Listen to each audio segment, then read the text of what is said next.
Hello प्यारे दोस्तों, आज के इस वीडियो में हम सब देखने जा रहे हैं 8th ग्रेड अभ्यास पुस्तिका, जो कि प्यारे दोस्तों ये हमें बिल्कुल नई बुक है जो 2024-25 के लिए जारी किया गया वही बुक है। ये जो होगी हमारा इंग्लिश यानी अंग्रेजी, जो कि हमारा क्लास 7 के लिए है। इसमें सभी पाठों का नाम यहाँ पर देखते हैं दिया गया है।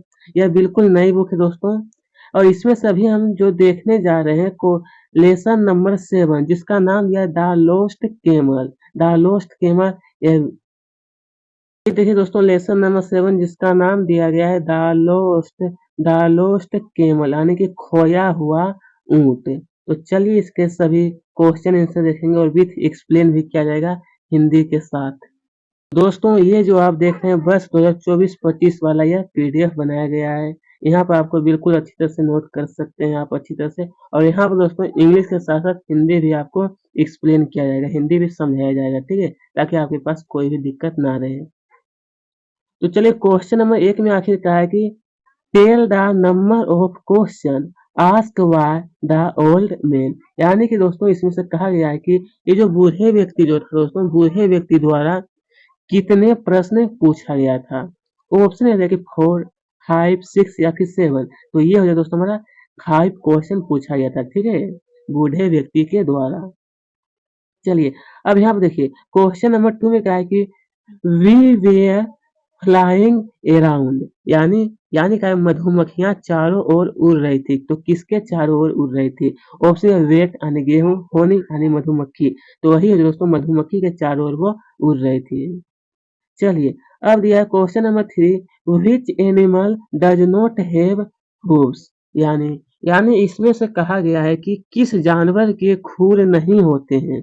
यहाँ पर ऑप्शन है कि केट, बिल्ली, लायन, शेर, टाइगर, बाघ या फिर केमल यानी ऊंट। तो ऊंट का जो होता है दोस्तों वो खुर नहीं होता है। अब क्वेश्चन नंबर 4 में क्या है कि माई टीचर स्टरडे, माई मतलब मेरे शिक्षक कल। तो कल यहाँ पर क्या होगा?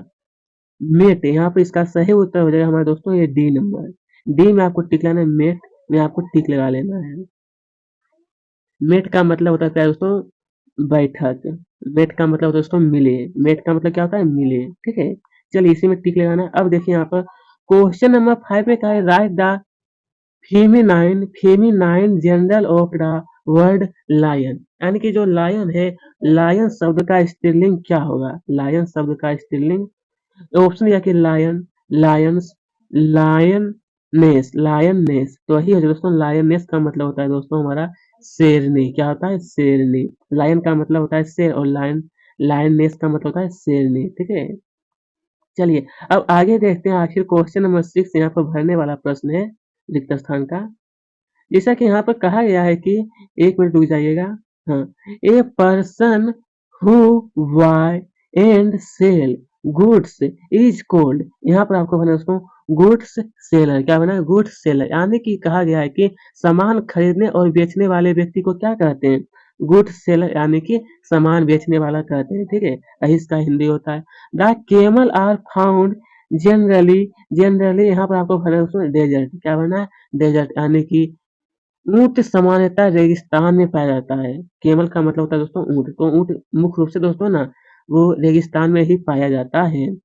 इट वाज डार्क, यहाँ पर आपको भरना है दोस्तों सो। क्या भरना है? सो ही टूक ए टॉर्च, यानी कहा गया है, हाँ कहा गया कि यानी कि अंधेरा था इसलिए उसने टॉर्च ले ली। इसी तरह क्वेश्चन नंबर 9, यहाँ पर आखिर हमसे कहा गया था, कहा गया है कि if he ate junk food, he यहाँ पर आ जाएगा दोस्तों विल हेल सिक, यानी कहा है कि यदि वह जंक फूड खाएगा तो बीमार पड़ जाएगा, इसलिए ज्यादा जंक फूड नहीं खाना चाहिए। One who can not see is called blind, यानी जो देख नहीं सकता उसे क्या कहा जाता है? उसे दोस्तों हम लोग कहते हैं अंधा। क्या कहते हैं? अंधा। ब्लाइंड का मतलब होता है दोस्तों अंधा, ठीक है। चलिए अब आगे की ओर देखते हैं दोस्तों। आखिर यहाँ से हमारा जो प्रश्न कहा गया, प्रश्न क्रमांक 11, Whom whom did the merchants meet on the way? On the way, यानी क्या है कि रास्ते में व्यापारियों को कौन मिला? मर्चेंट्स का मतलब क्या था दोस्तों? व्यापारी। क्या होता है? व्यापारी। तो रास्ते में व्यापारी को कौन मिला था? Answer they met. मेट का मतलब दोस्तों मिला। An old man on the way, मतलब रास्ते में उनकी मुलाकात एक बूढ़े व्यक्ति से हुआ था। किससे? तो एक बूढ़े व्यक्ति से। Question number 12, why is camel called the ship of desert, यानी कि दोस्तों केमल यानी ऊंट को रेगिस्तान का जहाज क्यों कहा जाता है? तो इसका आंसर लिखिएगा। इसका आंसर आपको लिखना है, ए केमल कैन इजिली वेक, यहाँ पे एल जो था वो साइलेंट होता है, ठीक है, work on the sand can and can survive for many days without eating for drinking that it is way a camel is called desert, यानी क्या है कि ऊंट जो होता है दोस्तों वो रेत पर आसानी से चल सकता है तथा कई दिनों तक बिना कुछ खाए पिए वह जीवित रह जाता है। कौन? ये ऊंट। अर्थात ऊंट जो था उसको रेगिस्तान का जहाज कहा जाता है, इसीलिए वो रेत में यानी बालू जो होता है रेगिस्तान में क्या होता है? बालू ही बालू होता है, वहां पर ऊंट क्या होता है? आसानी पूर्वक वो चल पाता है। चलिए अब कहा है कि the superlative degree of the adjective वेड, ये जो वेड जो दिया गया है वेड, जिसका मतलब होता है उसको खराब, वेड का मतलब क्या होता है? खराब। तो इसका एडजेक्टिव सुपरलेटिव डिग्री क्या हुआ? तो हो जाएगा वुर्स्ट, यानी बहुत खराब, बहुत बुरा, एक ही बात है। Write the adverb form of the word, ये जो क्लीवर दिया जिसका मतलब है दोस्तों चतुर, क्या होता है? चतुर। तो इसका एडवर्ब फॉर्म क्या होगा? एडवर्ब फॉर्म होगा क्ले क्लेवरली, ठीक है, जिसका मतलब होता है चालाकी से। चलिए अब यहाँ पे देखिए क्वेश्चन नंबर 15 आखिर कहा है कि where did the merchants take the, यानी दोस्तों ये देखिए आप यहाँ पे ये जो शॉर्ट आंसर टाइप क्वेश्चन है, ठीक है, इसमें से प्रश्न क्रमांक 15 में आखिर कहा है कि where did the merchants take the old man and why why, यानी व्यापारी जो मर्चेंट्स का मतलब दोस्तों व्यापारी, व्यापारी व्यापारी बूढ़े को कहाँ ले गया और क्यों ले गया? कहाँ और क्यों? तो इसका आंसर लिखना है कि the merchants took the old man to the caliph caliph court का मतलब दोस्तों दरबार, because the merchants believed that the old man had stolen their camel, यानी इसमें से कहा गया हमसे ताकि व्यापारी बूढ़े व्यक्ति को खलीफा के, ये जो दिया है उसमें खलीफा है, ठीक है, खलीफा के दरबार में ले गया, क्योंकि व्यापारी को विश्वास था कि बूढ़े व्यक्ति ने उनका ऊंट चुराया है, इसीलिए वह खलीफा दरबार में ले गया था। कोर्ट का मतलब दोस्तों दरबार है, ठीक है। चलिए अब क्या है, how did the old man come to know that the camel was lame, यानी इसमें से कहा गया है कि हाँ, कि बूढ़े आदमी को कैसे पता चला कि ऊंट लंग रहा है? बूढ़े आदमी जो था दोस्तों उसको कैसे पता चला कि ऊंट लंग रहा है? तो आंसर में आपको लिखना है कि I looked at the footprint on the land said the old man and one of them could hardly be seen, यानी कहा कि मैंने जमीन पर पैरों के निशानों को देखा, बूढ़े आदमी और उनमें से एक ने कहा शायद, मतलब बूढ़े आदमी जो था दोस्तों वो पूरे गौर ध्यान पूर्वक देखा था कि जमीन पर की फुटप्रिंट जो था वो घोड़ा का वो एक ने उसे दिखाई नहीं दे रहा था, इसका मतलब वो वही समझा कि पैर से वो लंग रहा है, ठीक है। चलिए अब देखते हैं हम सब, यहाँ पर देखिए आगे कहा है कि what judgement was given by the खलीफा खलीफा खलीफा भाई, यानी कि कहा गया दोस्तों कि खलीफा ने क्या फैसला सुनाया और क्यों, क्या सुनाया और क्यों, जजमेंट का मतलब दोस्तों फैसला, जजमेंट का मतलब होता है फैसला। तो चलिए इसका आंसर लिखना है कि the main even Khalifa understood that the old man had never seen the camel, whatever information he was giving about the camel he was giving it based on his own gives work, यानी इसमें से दोस्तों कहा है कि आदमी मतलब खलीफा समझ गया कि बूढ़े जो था दोस्तों वो ऊंट को नहीं देखा, केवल उसके बारे में जो जानकारी दे रहा था वो अपने अनुमान के आधार पर दे रहा था, ठीक है। मतलब जो था दोस्तों खलीफा वो समझ गया था कि बूढ़े आदमी ने ऊँट जो वो नहीं चुराया, वो अपने अनुमान से बता रहा है, जो भी जानकारी जानता है। क्या she will have all the facilities, यानी कहा गया है कि फैसिलिटीज का मतलब दोस्तों सुविधा, उसे सारी सुविधाएं मिलेगी। तो इसे आपको कहा कि सिंपल पास्ट टेंस यानी इसे सरल भूतकाल में बदलना है। भूतकाल में तो लिखना है कि she had all the facilities, उसके पास सारी सुविधाएं थी।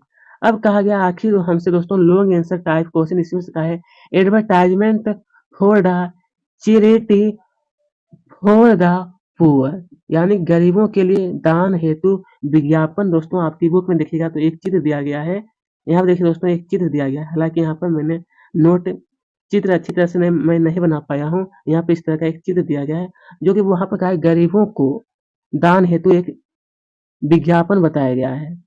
तो इसी के आधार पर कुछ क्वेश्चन पूछे गए हैं, उसका आंसर बताना है कि answer the question what is the purpose of this show, यानी कहा है कि दोस्तों कि इस शो का उद्देश्य क्या था। ये जो शो जो दिया गया है विज्ञापन, इसका उद्देश्य क्या है, तो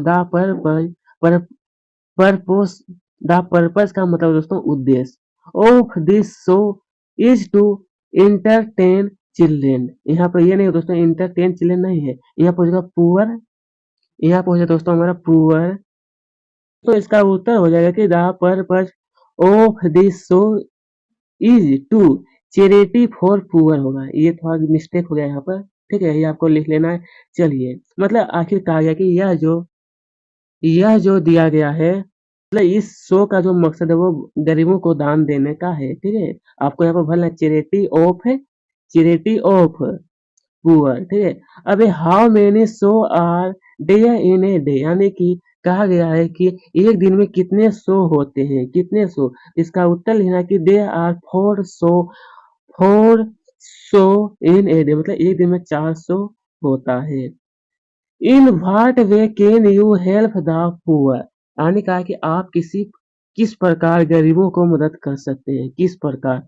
तो आंसर लिखना है कि we can help the the poor by charity work, यानी हम दान कार्य से गरीबों की मदद कर सकते हैं, किसी तो दान कार्य से। अभी right the meaning of the word marine जो दिया इसका इसका आखिर इसका कहा है कि समुद्री, मेराइन का मतलब दोस्तों समुद्री, तो समुद्री शब्द का अर्थ क्या होता है, रिलेटिंग टू रस, यानी समुद्र से संबंधित या समुद्री। चलिए अब देखिए यहाँ पर question number, adult should pay 100 rupee for the show, ये जो दिया इसका चेंज टू नेगेटिव सेंटेंस आपको बताना, तो लिखना है एडल्ट शुड नॉट पे 100 रुपी फॉर द शो, यानी कि इसमें से कहा गया है कि वयस्क को शो के लिए 100 रुपये नहीं देने होंगे, वयस्क को शो देखने के लिए 100 रुपये नहीं देने होंगे, बस यही हो गया चेंज इनटू नेगेटिव सेंटेंस। अब write an application to your headmaster requesting him to take you you on a picnic, मतलब आपने कहा है दोस्तों कि अपने प्रधानाध्यापक को एक आवेदन लिखिए, इसमें से आप बताएं कि पिकनिक पर जाने के लिए आप अनुरोध करें कि हमें जाना है। तो आप इस प्रकार से लिखिए दोस्तों, सबसे पहले लिखिएगा टू द हेड मास्टर, फिर कि स्कूल का नाम यहाँ लिखना और यहाँ पर पता आपको लिख देना कि आप कहाँ से हैं। उसके लिए सब्जेक्ट में लिखना है कि application for permission to am a picnic, मतलब कहा गया कि पिकनिक मनाने की अनुमति के लिए यह आवेदन है। फिर लिखेगा रिस्पेक्टेड सर, यानी आदरणीय महोदय, with due respect humble submission we the student class 7 of our school beg to state that we want to go a picnic to Nandan Kanha in the coming Sunday. Our class teacher is agreed to a company with yes, यानी कहा है दोस्तों कि पूरे सम्मान के साथ विनम्र निवेदन करते हुए आपके विद्यालय के कक्षा 7वीं का छात्र यह कहना चाहते हैं कि हम आने वाले रविवार को नंदन कानन में पिकनिक मनाने जाना चाहते हैं, तो हमारे कक्षा शिक्षक हमारे साथ एक कंपनी के लिए सहमत हैं। बस ये आपको लिख देना, फिर लिखना कि dear for the we request kindly permit us to go and picnic we should we grateful to you is favour. यही आपको पूरा दोस्त लिखना आने की, इसलिए हम अनुरोध करते हैं कि कृपया हमें पिकनिक पर जाने की अनुमति दें। इसके लिए मैं आपका सदा आभारी रहूंगा। और यहाँ पर दोस्तों लास्ट में अपना नाम लिख देना है कि योर ओबीडेंट स्टूडेंट, अपना नाम और क्लास लिख देना है, ठीक है।